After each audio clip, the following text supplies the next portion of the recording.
Assalamualaikum warahmatullahi wabarakatuh.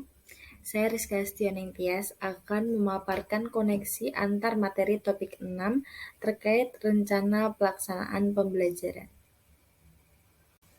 Pertama-tama kita akan membahas terkait RPP atau Rencana Pelaksanaan Pembelajaran, merupakan seperangkat pembelajaran yang perlu disiapkan guru sebelum melaksanakan pembelajaran di kelas. Jadi dalam menyusun RPP, kita sebagai guru harus melakukan asesmen diagnostik terlebih dahulu untuk mengetahui karakteristik peserta didik.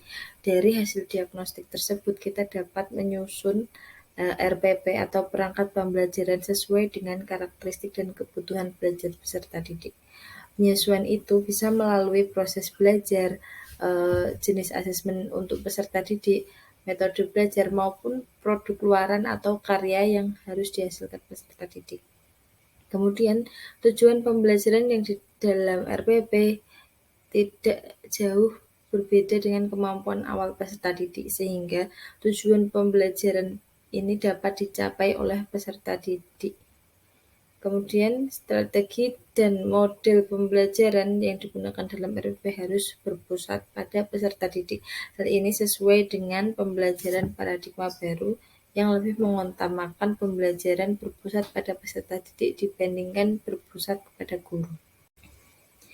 Dalam menyusun evaluasi, kita harus menentukan indikator keberhasilan pembelajaran. Misalnya, pembelajaran dapat berhasil apabila dari hasil evaluasi sebanyak 75% peserta didik mencapai KKM atau sebagainya. Kemudian evaluasi menggunakan penilaian yang sesuai. Apabila peserta didik lebih condong ke gaya belajar audio, maka evaluasi apa yang harus dilakukan. Apabila peserta didik lebih menggunakan gaya belajar kinestetik, maka evaluasi jenis apa yang harus dilakukan. Kemudian dalam menyusun evaluasi, kita harus menyesuaikan dengan indikator pencapaian kompetensi yang tertera di RPP. Misalnya kita menyebutkan kata menganalisis, maka soal yang kita berikan harus soal dengan kata kerja operasional menganalisis. Yang terakhir yaitu kegiatan refleksi atau yang biasa dilakukan di akhir pembelajaran untuk mengevaluasi pembelajaran yang dilakukan pada pertemuan tersebut. Tujuannya sebagai bahan perbaikan pembelajaran selanjutnya. Guru dapat melakukan refleksi bersama dengan peserta didik baik secara tertulis maupun secara lisan. Biasanya guru melakukan refleksi secara lisan dengan mengajukan pertanyaan materi apa saja yang telah dipelajari pada hari ini, bagaimana perasaan peserta didik saat mengikuti pembelajaran, harapan apa yang diinginkan peserta didik untuk pembelajaran selanjutnya. Nah, pertanyaan-pertanyaan itu tadi juga dapat dituangkan secara tertulis baik di kertas maupun menggunakan teknologi seperti Mentimeter, Padlet, Google Form, dan sejenisnya.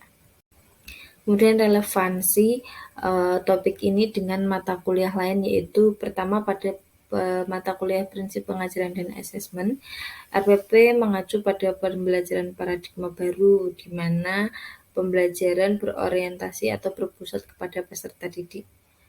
Kemudian perlu adanya refleksi seperti yang sudah dibahas pada slide sebelumnya, dan penilaian formatif lebih banyak daripada sumatif, artinya guru lebih mengamati proses daripada hasil. Kemudian kaitannya dengan mata kuliah filosofi pendidikan, RPP yang dirancang menyesuaikan kebutuhan peserta didik yang berbeda, karena setiap peserta didik memiliki kodrat alam dan kodrat zamannya sendiri-sendiri yang tidak bisa disamakan satu sama lain. Kemudian RPP harus sesuai dengan identitas manusia Indonesia dan mencerminkan profil pelajar Pancasila. Kemudian dengan mata kuliah teknologi baru, perlu adanya integrasi teknologi dalam pembelajaran agar peserta didik tidak jenuh dalam pembelajaran, serta menyesuaikan dengan perkembangan zaman yang ada. Sekian paparan dari saya.